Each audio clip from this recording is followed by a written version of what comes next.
Kita meyakini bahwa kehidupan yang Tuhan beri bagi kita bukanlah sebuah kebetulan, tetapi di dalam setiap kehidupan yang Tuhan beri ada rancangan-rancangan baik Tuhan yang Tuhan menghendaki untuk kita terlibat di dalam panggilan Tuhan, hidup bersaksi bagi kemuliaan Tuhan. Di dalam ibadah pada pagi ini ada peristiwa sukacita yang boleh dirasakan juga bagi pasangan mempelai yang boleh ada di altar Tuhan, yaitu saudara Sahabat Mesak Beto dan saudari Agustina Dirayanti Manipraja yang hari ini datang di hadapan Tuhan untuk nikah mereka diberkati oleh Tuhan. Dan juga peristiwa sukacita bagi keluarga Manipraja dan Tumulawak untuk anak kekasih mereka Dani Anugrah Andreas Manipraja yang akan menerima sakramen baptisan kudus. Bapak, Mama, saudara-saudari yang kekasih, di dalam iman percaya kepada Tuhan bahwa kehidupan yang kita jalani kita landaskan di dalam berkat-berkat Tuhan yang membawa kita dituntun oleh karya Allah Tritunggal yang tidak terbatas. Karena itu di dalam renungan pembacaan firman Tuhan pada pagi hari ini kita dituntun dalam pembacaan dari kitab Yohanes pasal 16 ayat 4 bagian B sampai ayatnya yang ke-15 dengan dibawa tema yang menuntun kita karya Allah Tritunggal melalui gereja. Bapak-bapak, saudara-saudari yang kekasih, ada satu pertanyaan yang menggelitik kita. Kalau Allah itu satu, kenapa ada tiga nama? Kalau Bapa, Anak, dan Roh Kudus itu satu, kenapa berbeda perannya masing-masing? Dan ini bicara bukan soal matematika. 1 tambah 1 tambah 1 sama dengan 3. Tetapi ini merupakan misteri yang indah. Satu Allah, tiga pribadi. Satu kasih yang jalan bersama tanpa konflik dan tanpa perselisihan. Dan yang paling keren yaitu Bapak, Mama, saudara-saudari bahwa karya Allah Tritunggal itu nyata, terus berlangsung dan bisa kita lihat, bisa kita rasakan, bahkan kita jalani melalui gereja. Benar, melalui gereja kita melihat dan kita merasakan, bahkan kita menjalani karya Allah Tritunggal yang nyata. Jadi gereja kita tidak lihat gedungnya, tapi kita lihat komunitasnya, orang-orang percaya yang dipanggil keluar dari kegelapan untuk hidup bersama dalam persekutuan bersama dengan Kristus. Dan melalui gereja Allah Tritunggal bekerja dalam karyanya. Bapak, Mama, saudara-saudari yang kekasih dalam Tuhan Yesus Kristus,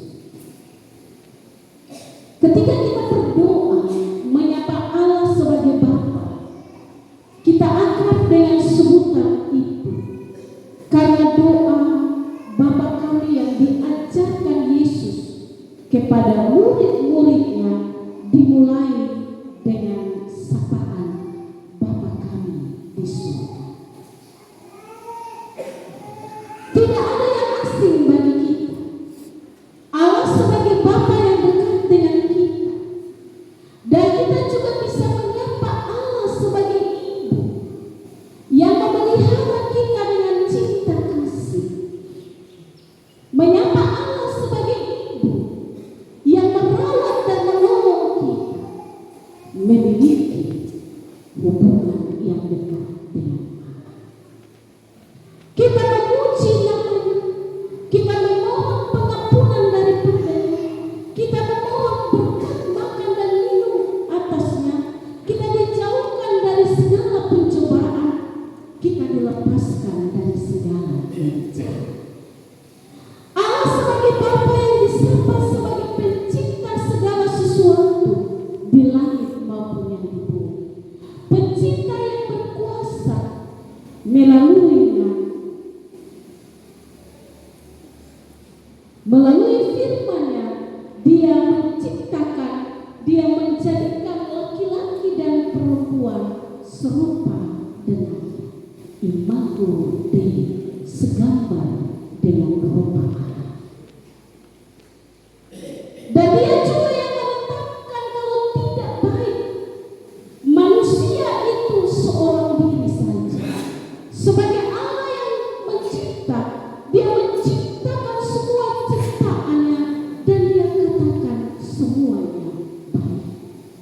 Tetapi dalam kehidupan relasi, seorang laki-laki yang diciptakan oleh Allah yaitu Adam, Allah melihat bahwa tidak baik dia hidup seorang diri. Maka Allah Bapa menjadikan seorang perempuan dari tulang rusuknya.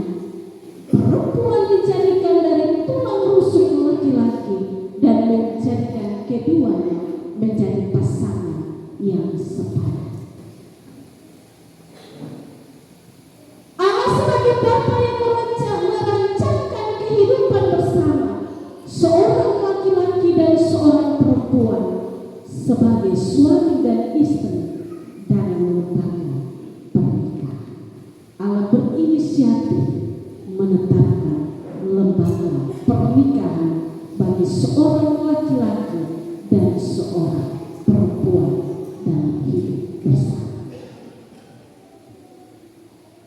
Bapak-bapak, saudara-saudari yang dikasih, kita juga akrab menyapa Yesus atau Tuhan Yesus dengan berbagai identitas yang kita alami dan kita rasakan. Di antaranya Tuhan Yesus sebagai juru selamat dunia. Dia yang telah datang ke dalam dunia menderita, disalibkan dan mati. Dia menjadi juru selamat bagi manusia. Yesus Kristus menjadi penolong yang setia. Di dalam pergumulan penderitaan yang dialami dalam kehidupan orang percaya, Yesus hadir sebagai penolong. Yesus sebagai guru yang dia memberikan pengajaran, dia memberikan nasihat, dan melalui hidupnya dijadikan sebagai keteladanan hidup orang percaya. Dia menjadi tabib yang ajaib. Dia melenyapkan dan mengangkat, melepaskan penderitaan dari orang-orang yang mengalami penderitaan sakit. Dia adalah sahabat yang baik. Dia adalah sahabat bagi anak-anak. Ketika